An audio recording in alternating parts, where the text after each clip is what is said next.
പക്ഷേ എൻ്റെ പക്ഷം ഞാൻ പറയുന്നത് ഓപ്പറേഷൻ തൂഫാനാണ്.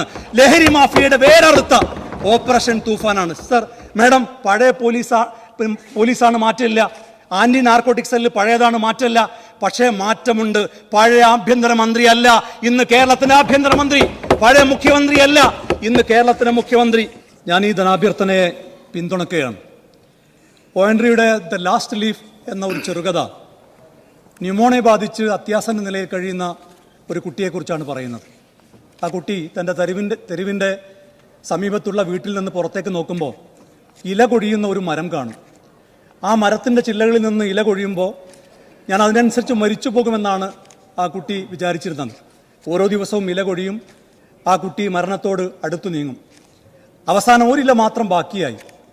പിറ്റേന്ന് നേരം പുലരുമ്പോൾ ആ ഇല കൊഴിയുമെന്നും ഞാൻ മരിച്ചു പോകുമെന്നും ആ കുട്ടി ഉറച്ചു വിശ്വസിച്ചു. നേരം പുലർന്നപ്പോൾ ആ ഇല കൊഴിഞ്ഞില്ല. തൊട്ട് പിറ്റേ ദിവസവും ഇല കൊഴിഞ്ഞില്ല. പിന്നെ ഓരോ ദിവസം കഴിയുന്തോറും ഈ കുട്ടിക്ക് പ്രതീക്ഷയായി. അവൾ ജീവിതത്തിലേക്ക് മടങ്ങി വന്നു. രോഗം മാറി, പൂർണ്ണ ആരോഗ്യവതിയായി. നാട്ടുകാർ അന്വേഷിച്ചു എങ്ങനെയാണ് ഈ ഇല കൊഴിയാതിരുന്നത്.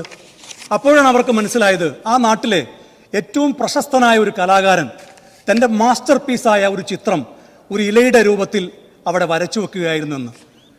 സർ, ഓയൻട്രിയുടെ ദ ലാസ്റ്റ് ലീഫ് എന്ന ചെറുകഥയിലെ ആ ഇല പോലെ കേരളത്തിലെ മരിച്ചുകൊണ്ടിരിക്കുന്ന, കഴിഞ്ഞ 10 കൊല്ലമായി മരിച്ചുകൊണ്ടിരിക്കുന്ന സമ്പദ്ഘടനയെ ജീവിതത്തിലേക്ക് തിരിച്ചു കൊണ്ടുവരുന്ന മാസ്റ്റർ പീസ് ബജറ്റാണ് കേരളത്തിലെ മുഖ്യമന്ത്രി ശ്രീ വി.ഡി. സതീശൻ ഈ നിയമസഭയിൽ അവതരിപ്പിച്ചത് എന്ന് ഞാൻ ഈ അവസരത്തിൽ പറയാൻ ആഗ്രഹിക്കുകയാണ്. സർ, നമുക്കറിയാം ഇത് കയ്യടി നേടാനുള്ള ഒരു ബജറ്റല്ല, ഇതൊരു കരുതൽ ബജറ്റാണ് എന്ന് നമുക്ക് പറയാൻ സാധിക്കും. എല്ലാ വിഭാഗങ്ങളെയും ചേർത്ത് പിടിച്ച ഒരു ബജറ്റ്. ഇവിടെ എനിക്ക് മുമ്പ് സംസാരിച്ച പ്രിയപ്പെട്ട മട്ടന്നൂർ അംഗം വി.കെ. സനോജ് സമുദായത്തെക്കുറിച്ച് പറഞ്ഞു. ഞാൻ പറയുന്നത് ഈ സർക്കാർ എല്ലാ വിഭാഗത്തെയും, ഏതെങ്കിലും ഒരു സമുദായത്തെ മാത്രമല്ല സർ, എല്ലാ സമുദായത്തെയും ചേർത്ത് പിടിച്ച ഒരു സർക്കാരാണ്. പട്ടികവർഗ വിഭാഗത്തിനായി 859.48 കോടി രൂപയാണ് ഈ സർക്കാർ നീക്കിവെച്ചത്. സർ, അത് മാത്രമല്ല, പട്ടികജാതി വിഭാഗത്തിന് 3979.32 കോടി രൂപയാണ് ഈ സർക്കാർ നീക്കിവെച്ചത്. സർ, ന്യൂനപക്ഷങ്ങളെ കഴിഞ്ഞ 10 കൊല്ലമായി ഈ നാട് ഭരിക്കുന്ന സർക്കാർ കഴിയൊഴിഞ്ഞപ്പോൾ ന്യൂനപക്ഷങ്ങൾക്ക് കൈനിറയെ പദ്ധതികളാണ് കേരളം ഇപ്പോൾ ഭരിച്ചുകൊണ്ടിരിക്കുന്ന ഈ സർക്കാർ പ്രഖ്യാപിച്ചത്. മാത്രമല്ല, കേന്ദ്ര സർക്കാർ ന്യൂനപക്ഷങ്ങൾക്കുള്ള എല്ലാ സ്കോളർഷിപ്പുകളും വെട്ടിക്കുറയ്ക്കുകയല്ല, വെട്ടിമാറ്റിയപ്പോൾ ന്യൂനപക്ഷങ്ങൾക്ക് മാത്രമായി റിസർച്ച് ഫെലോഷിപ്പും ഓവർസീസ് സ്കോളർഷിപ്പും പ്രഖ്യാപിച്ച ഒരു സർക്കാരാണ് സർ ഇന്ന് കേരളം ഭരിച്ചുകൊണ്ടിരിക്കുന്നത്. സർ, കേരളം കടുത്ത സാമ്പത്തിക പ്രതിസന്ധിയിലാണ്.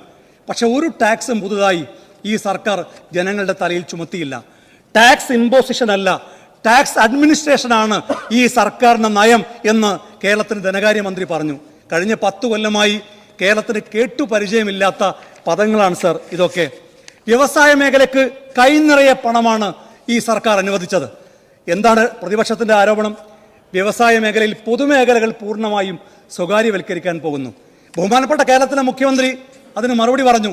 സ്വകാര്യം എന്നൊരു വാക്കുപോലും ബജറ്റിലില്ല എന്ന് അദ്ദേഹം പറഞ്ഞപ്പോൾ പ്രതിപക്ഷത്തിന് മറുപടി ഉണ്ടായില്ല. പിന്നെ ഞാൻ ചോദിക്കുന്നത് സർ, ആരാണിത് പറയുന്നത്?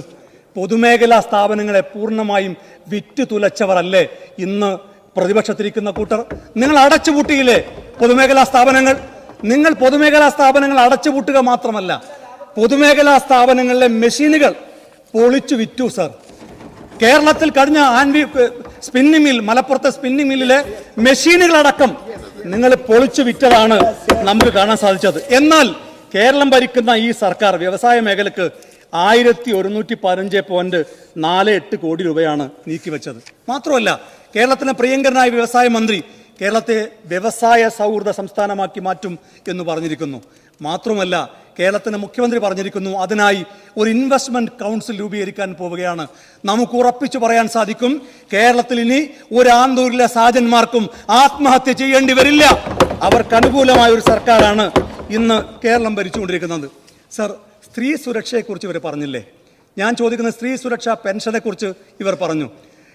നൂറ്റാണ്ടുകളായി അടിച്ചമർത്തപ്പെട്ട സ്ത്രീകൾക്ക് സൗജന്യ യാത്ര അനുവദിച്ച് അവർക്ക് സഞ്ചരിക്കാൻ പ്രചോദനമായ പ്രിയദർശിനി പദ്ധതിയല്ലേ സർ യഥാർത്ഥത്തിൽ സ്ത്രീ സുരക്ഷാ പദ്ധതി? എൻ്റെ നാട്ടിലെ 4 സ്ത്രീകൾ അവരെന്നോട് പറഞ്ഞു, ഞാൻ കോഴിക്കോട് ജില്ലയിലെ കുന്നമംഗലത്ത് നിന്ന്, മാഡം, കോഴിക്കോട് ജില്ലയിലെ കുന്നമംഗലത്ത് നിന്ന് അവർ ഗവിയിലേക്ക് KSRTC-യിൽ പോയി ഗവി കണ്ട് തിരിച്ചു വന്നു. അവർ യാത്ര ചെയ്യട്ടെ, അതല്ലേ സ്ത്രീ സുരക്ഷാ പദ്ധതി. സ്ത്രീകളുടെ സേവിങ്സിൽ, തൊഴിലെടുക്കുന്ന സ്ത്രീകളുടെ സേവിങ്സിൽ വലിയ മാറ്റങ്ങൾ ഉണ്ടാക്കുന്നു. അവർക്ക് സേവിങ്സ് കൂട്ടാൻ, അത് കേരളത്തിന്റെ സമ്പദ്ഘടനക്ക് സഹായകരമാകാൻ ഇത് വലിയ രീതിയിൽ പ്രയോജനപ്പെടുമെന്ന്, അതല്ലേ സത്യത്തിൽ സ്ത്രീ സുരക്ഷാ പദ്ധതി?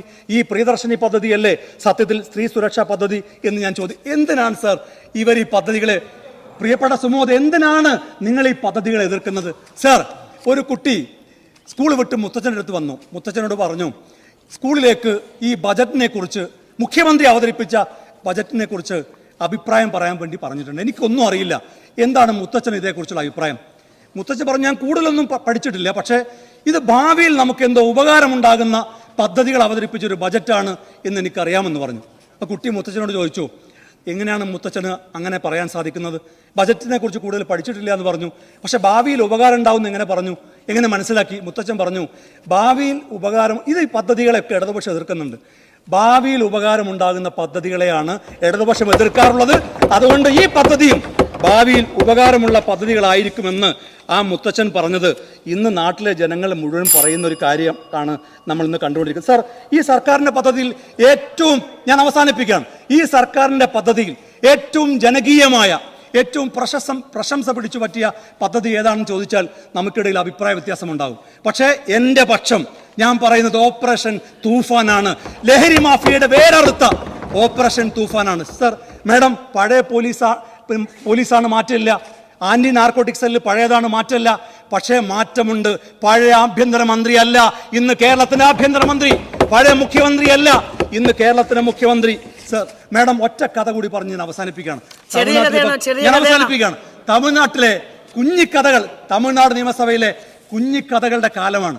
വലിയ പ്രശംസ പിടിച്ചു പറ്റിയ, വലിയ ചർച്ചയായ തമിഴ്നാട്ടിലെ കുഞ്ഞിക്കഥകളെ പോലെ ഒറ്റ കുഞ്ഞിക്കഥ. ഒരു നാട്ടിൽ ഒരു ഭരണാധികാരി ഉണ്ടായിരുന്നു. ആ ഭരണാധികാരി കടൽ കാണാൻ പോയി. കടൽ കണ്ടപ്പോൾ അദ്ദേഹം തിരമാല കണ്ടു. തിരമാല കണ്ട് അദ്ദേഹം മൈക്ക് കെട്ടി ആളോട് പറഞ്ഞു, തിരമാല ബക്കറ്റിലാക്കി വീട്ടിൽ കൊണ്ടുപോയി വെച്ചാൽ തിരമാല ബക്കറ്റിൽ ഉണ്ടാവില്ല. വേറൊരു ഭരണാധികാരി ആ നാട്ടിൽ വന്നു. ആ ഭരണാധികാരിയും കടൽ കാണാൻ പോയി.